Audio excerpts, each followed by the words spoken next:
Hello, Dr. Jen again. We, in the last video, discussed what we're saying yes to and what we're saying no to. And really this conversation is all about overwhelm, stress, and just how it's really becoming an issue that we're all dealing with on a daily basis. And what are some of the things that we can do to break free of this? I lived a very overwhelming, stressful life for many, many years. And then I began incorporating these habits about 5 years ago and slowly have gotten better and stronger at them. And now I help my clients do the same thing as well. And it's so powerful. So yes, the last video we discussed what we're saying yes to, what we're saying no to, and how that affects our lives, and some of the habits that we can put in place to protect our time. And now we're going to talk about the next part for me. We need to manage our schedules. Our schedules cannot run our lives. We need to run our schedules. And the first most important thing to do in running our schedule is being aware of it. We need to check in with it. We need to know what's going on in our schedules, and we need to do this in a routine fashion. So it needs to be something that we know and expect that's coming, right? So what I do is every Sunday, I sit down with my schedule. I look at my schedule for the week and I say, hey, what's going on? What do I have coming up? What am I working on? What is in my routine for this week, right? So I make sure that I have everything scheduled and I'm organized about it, right? I want to have the awareness. I don't want to have that surprise dentist appointment in the middle of the day on Thursday because I didn't know it was coming. So when we're looking at our schedules, some of the things that we're going to do is we're going to start by time blocking. So the first thing we need to do is we need to review the past week and look and say, what worked well for us?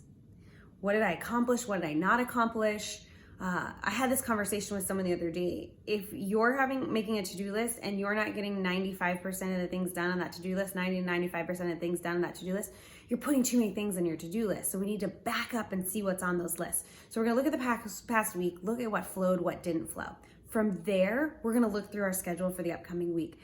We need to make sure that we have what we need in our schedule. So the first thing I'm gonna recommend you do is put your essentials in, okay? This is kids, work, grocery store, cooking, cleaning, the essentials that we need to get done to function. I personally think in there needs to be your exercise. I also think in there needs to be your fun, but we'll talk about that in a second. So we're putting our essentials in our schedule and making sure that they are there for us. We need to make sure that all of that is in there. We can't say, oh, I finished my schedule, but I don't know when I'm gonna go get groceries for the week. That's important, we need to eat, right? So making sure that you have that time in your schedule and making sure it's all clear. Then we're gonna go and add our time blocks. So there's 3 specific time blocks that I like to add. There's a lot of different time blocking options out there, different things that can help you. I found the best results from utilizing the 12-week year. Brian Moran is the author. It's a great book. I really like how he lays things out. And he has you write out 3 specific blocks: strategic blocks, buffer blocks, and breakout blocks. So your strategic block, whether you're an entrepreneur or work in the business setting, it's a really important block, especially for those solopreneurs, entrepreneurs. A strategic block is a 3-hour block where you are not answering phone calls, emails, text messages, social media. You are working on money-making activities. You are creating. You are working in your zone of genius there for 3 hours uninterrupted. Some people like to take those blocks and break it up into like 3 1-hour chunks or 1.5-hour chunks or even 30-minute chunks. You figure out what works for you, but you need at least 3 hours a week of that creativity and that strategic time. I think it's really important, and it's really done a lot for my business to take that time aside. The next thing you're gonna do is buffer blocks. I used to answer Facebook messages, answer emails, answer social media messages all day, every day, constantly be answering text messages as soon as they come through, and I just found it was not an efficient use of my time. What we do, the buffer blocks, is adding in 20 to 30 minutes in the morning, 20 to 30 minutes in the evening. And there, what we're doing is we're actually taking strategic time to go through and respond to everything in one quick fashion when we're really focused, instead of having it pull us from our tasks all day long. So having those buffer blocks in your schedule is really key. And then also having breakout blocks. Have fun. One of my favorite questions to ask my clients is, what are you doing this week for fun? And when I first start working with my clients, I often get crickets. They kind of just look at me and are like, I don't know what I'm doing for fun. I don't have anything scheduled for fun. And that breaks my heart a little bit. So what do you have in your schedule for fun? What are you doing for fun for yourself, for your family? What do you have going on? Maybe with your significant other, date night or something. What are you doing for fun? You know, we need to have fun in our schedules. We need to have fun in our lives. We come back to work more rejuvenated.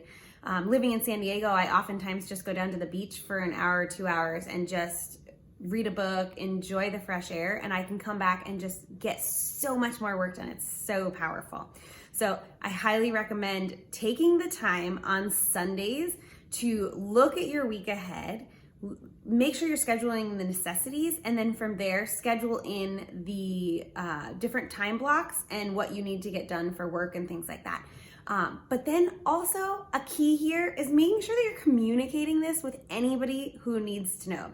So if you're in a relationship or you have children, you need to communicate this with somebody else, get them involved in this conversation.